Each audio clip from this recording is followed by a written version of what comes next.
Et en Aquitaine, 2 tiers des exploitations, sur un peu moins de 30 000 exploitations professionnelles, il y en a 20 000 qui ont au moins un atelier sur leur exploitation sous signe d'origine et de qualité.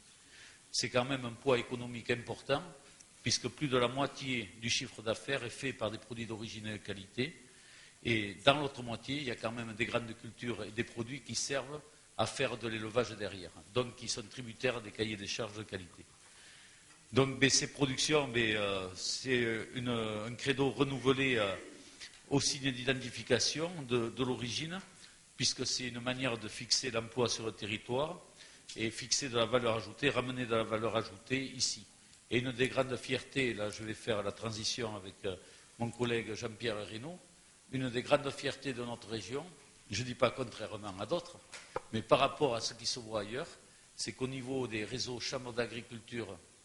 des réseaux des producteurs de qualité et les réseaux économiques que Jean-Pierre Reynaud représente ici au travers de la Fédération régionale des coopératives, chacun a su trouver sa bonne place.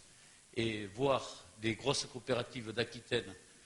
investir sous les signes de qualité pour le bénéfice des producteurs, c'est quelque chose qui a donné une ambition tout à fait importante à ces politiques d'origine et de qualité, qui a permis de structurer des filières longues et d'aller à la rencontre des grands centres de distribution. Donc il y aura des distributeurs